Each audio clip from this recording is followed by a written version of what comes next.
All right, ladies and gentlemen, good morning. If we could quiet down.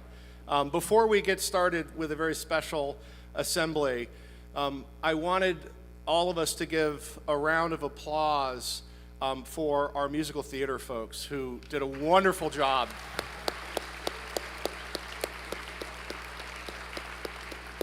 The spelling bee was absolutely hilarious, and everyone was so talented. So really, again, kudos to all of you.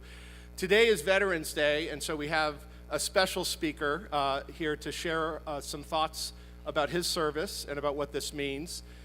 It's one of our parents, and in order to introduce him properly, we thought it would be nice for his son, Bennett, to come up and introduce his father. Bennett?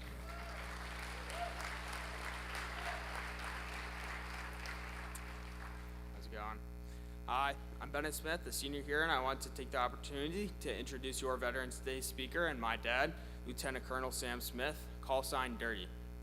Lieutenant Colonel Smith is a United States Marine, having served for 21 years, is an AV-8B Harrier fighter pilot, and retired from active duty in 2013. He has flown over 3,000 hours in military aircrafts and has been decorated multiple times for combat actions. His combat tours include service in Kosovo and Iraq.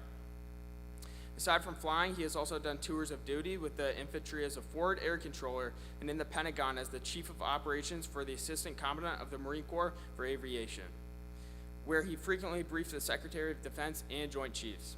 He graduated high school from the Lawrenceville School, graduated college from the United States Naval Academy with a degree in engineering, and got his MBA from the Indiana Kelley School of Business.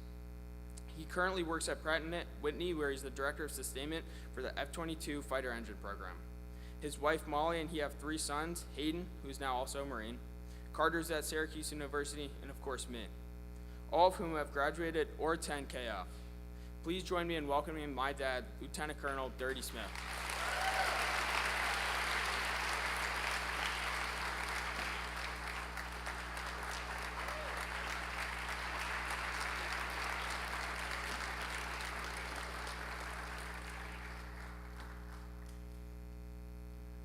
Thank you.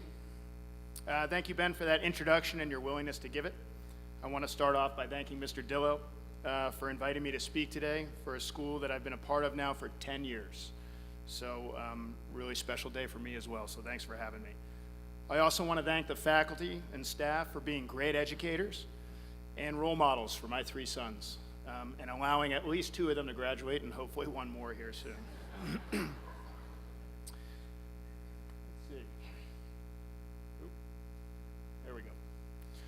So a couple comments about the photos.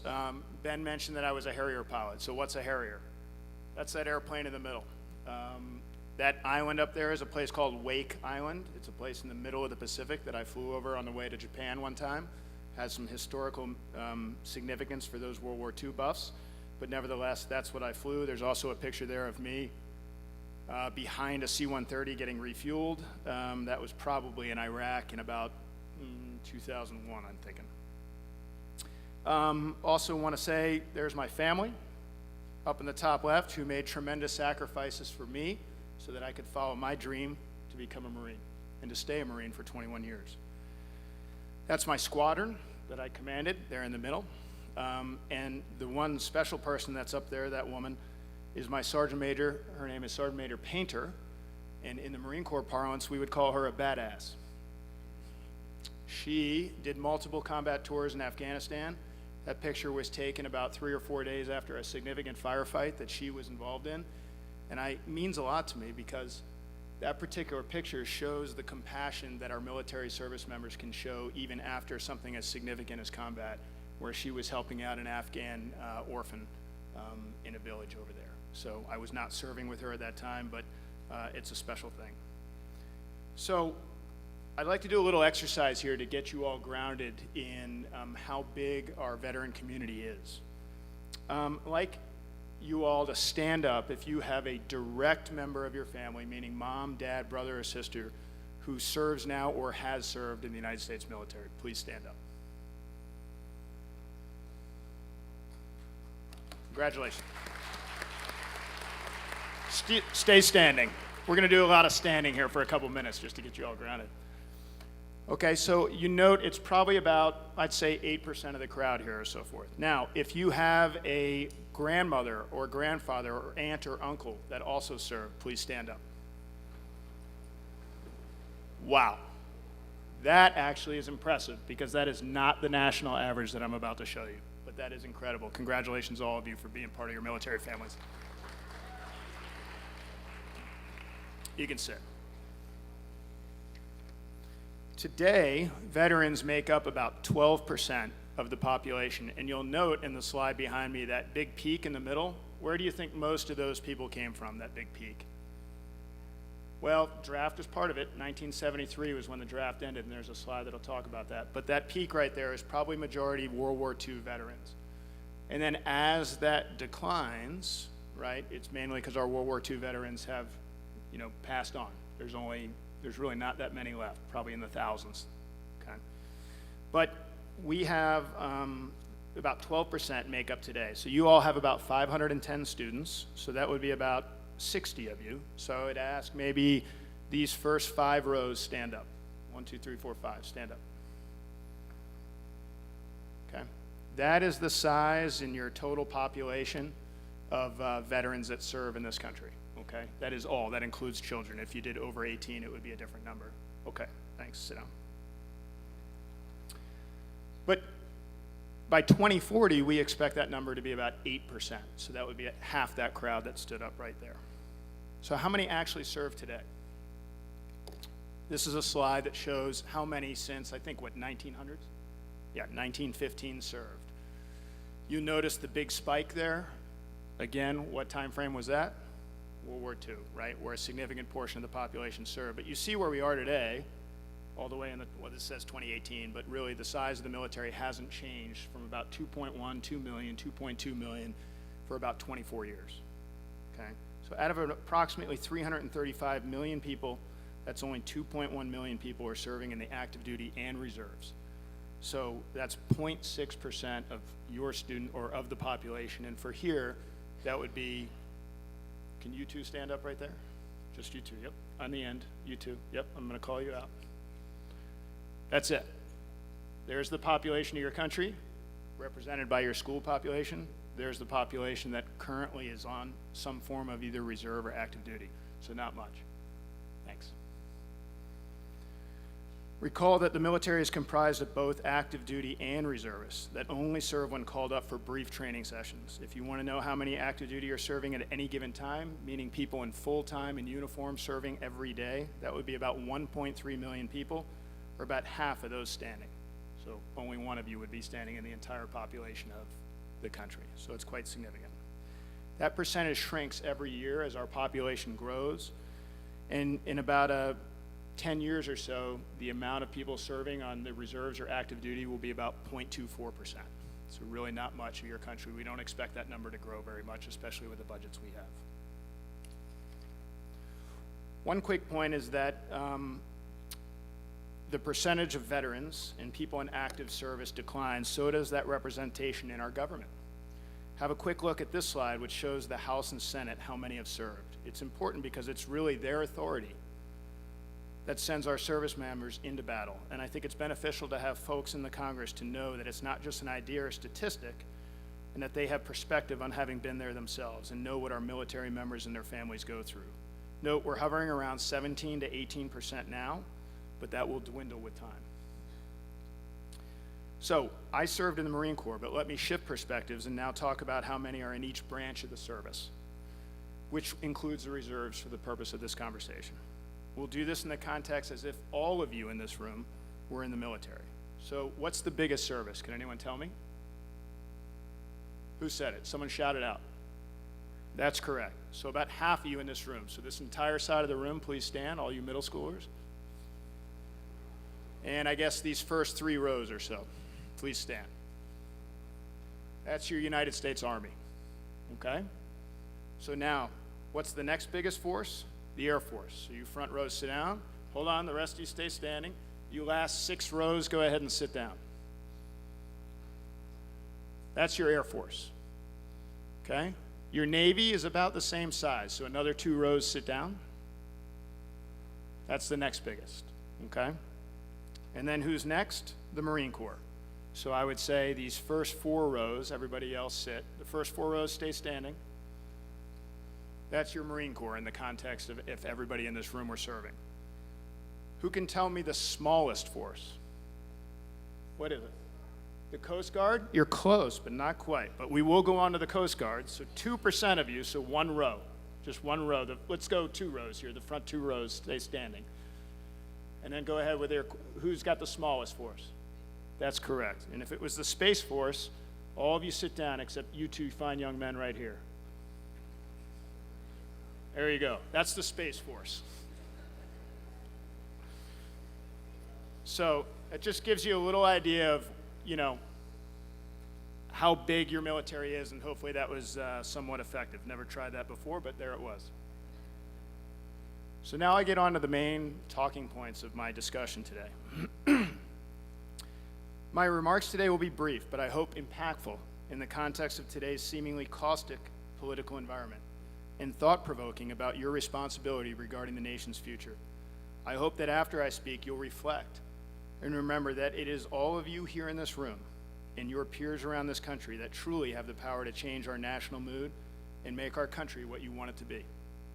Your head of school asked me to reflect on what being a veteran means. To me, being a veteran simply means that I chose a different path of service to my country. Not better, not more righteous, just different. As Ben mentioned, I spent 21 years in the Marine Corps doing some interesting, fun, and sometimes dangerous things, all the while working alongside some incredibly talented people and patriots like Sergeant Major Painter that I pointed out before. One thing I want to note in setting up this discussion is that the military service in the United States is different than in other nations because of the oath we take. The United States military is unique because its personnel swear an oath, and I quote, that support and defend the Constitution of the United States against all enemies, foreign and domestic, and that we will bear true faith and allegiance to the same. By the way, that's a similar oath that is taken by your elected and appointed officials, like the President and members of Congress. The uniqueness is that we swear an oath to a document, the Constitution. We do not swear our allegiance to a person, such as the President, and not to an organization, such as the Department of Defense or even the Congress. Recall that the Constitution codifies the rights you have as citizens and lays out the system of government, which is expressly authorized to govern because the people, its citizens, you all, will it so. It's this document, really the embodiment of an idea, which the military serves, and as an extension of the military serves you, its people, its citizens. We often hear on Veterans Day, thank you for your service. It's something I appreciate very much, so please keep it going. We all love that. But I'm not gonna lie, sometimes, just a little bit, I wonder if what I'm actually hearing is, thank goodness for your service, so I don't have to. So I'd like to take a couple of minutes to talk about service in the context of citizenship. Theodore Roosevelt spoke to the Sorbonne in France in 1910, a couple of years prior to World War I, in one of his most famous speeches, where he was speaking about democratic republics and the responsibilities of their citizens in those turbulent times. Unfortunately, we are seeing similar undertones in the world now, making his points relevant today, and I invite you to read his speech sometime. Among many things, he said, in the long run, success or failure will be conditioned upon the way in which the average man, the average woman, does his or her duty, first in the ordinary, everyday affairs of life, and next in those great occasional cries which call for heroic virtues. The average citizen must be a good citizen if our republics are to succeed. And then came his real point. The main source of national power and national greatness is found in the average citizenship of the nation.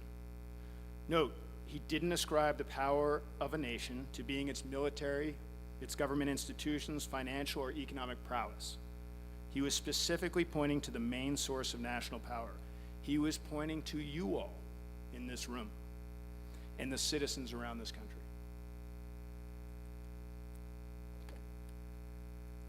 There's a saying that is derived from the New Testament which states, to whom much is given, much is expected. Every one of you in here has a story and you have your own struggles, different economic backgrounds, different personal talents, and your own personal situations. But I promise you, By the mere fact that you live in this country, you have been given much. The gift in the context of my discussion today is the freedom to excel, the freedom to speak, the freedom to try to achieve your dreams, the freedom to struggle in the knowledge that there is truly a chance for success and betterment, even if not always realized. Note, the Constitution does not give you the right to success or happiness, but it does grant you the rights, freedoms, and political framework to have the best chance of anywhere on earth to get there, the pursuit of happiness. But those rights and freedoms will only continue to exist if you do your part as citizens to maintain these ideals through your own individual service. Our military and those that wear the uniform are the arm of liberty to ensure our freedoms are protected, usually abroad. But the threat to our freedom is much more likely to come from within, to come from our complacency in ignoring our responsibilities as a citizen. To be a responsible citizen means you must also serve. And that means doing those good works that ensure not only your voice is heard, but all are heard on equal footing based on the merits of their ideas. That you acknowledge because you don't like an idea, it doesn't make it less valid or real. That you actively participate in your communities and join the political discourse and political processes, all the while ensuring that you are informed from credible sources, with opinions founded on real facts, not TikTok, not Insta, generally not social media. Further, that you do not become apathetic because the demagogues have somehow convinced you that you are powerless, that your institutions are broken, and that your vote or voice doesn't matter. It matters more today than it did 100 years ago, I promise you. Additionally, I ask that you all also serve by changing the way we speak in our political discourse. Serve by talking more about what unites us as citizens rather than divides us. Serve by talking more about what unites us as citizens rather than divides us. Such a unity is developed when we struggle together to make our local communities, our states, and our country better for all of us. Serve by talking about constructive ideas and ways to solve problems rather than looking for reasons for someone else's ideas to fail. Remember that progress comes incrementally and with compromises along the way to accommodate the different points of view formed by the myriad experiences everyone brings to the American story. And service can be done in little acts. It doesn't always have to be some huge ordeal. For instance, I want to applaud one of my oldest son's friends who graduated Hall High School a couple of years ago. His name's Lorenzo Garcia. Some of you might know him. I went to the polls to take advantage of early voting, and he was part of the volunteer staff providing me a ballot. It's just a simple example, but not an insignificant example, of someone doing their part in the community, and frankly, it reminded me again that I still need to continue to do my part, even as a veteran. For our nation to succeed, and for all of you to succeed, you must prevail in the pursuit of national optimism, in the face of unrelenting negativity and factions that talk more about me and I and individual grievances rather than about what we can do together to continue to make this country the place that for centuries have given people the best chance on earth to fulfill their dreams. Just as your veterans have often prevailed on the battlefield, you too must prevail in your duties as citizens to shun the naysayers, to ask for a more constructive tone, to hold your government servants to higher moral and ethical standards, and to make our communities and our governments better than when you found them by being involved. In other words, by serving. As I come to the finish line, I'll mention a quote from another great presidential orator, President Obama, who said in his 2009 inaugural address,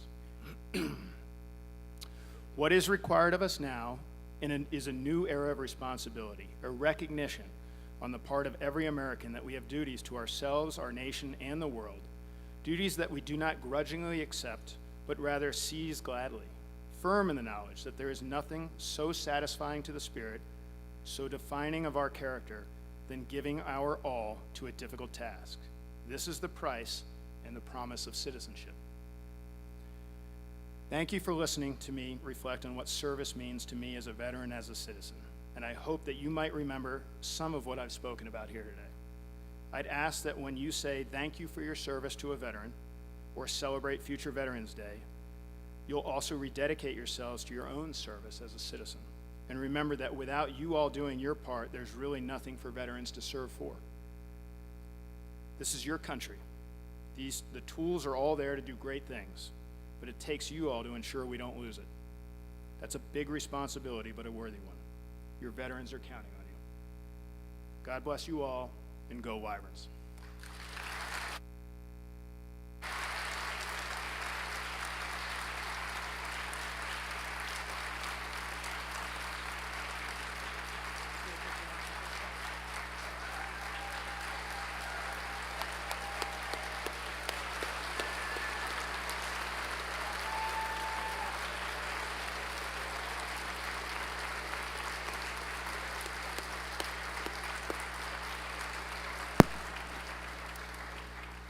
Lieutenant Colonel Dirty, Sam Smith, just are so grateful for you coming and sharing those words with us today.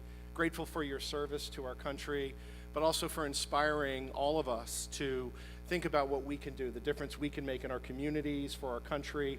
Our mission statement, it's actually that idea of involvement and service is embedded in our very own school's mission statement, right? To inspire students to excel and lead lives of integrity and involvement. And so you, among many, but in a very significant way, have represented our mission statement so well. So we're so grateful. Thank you, Sam.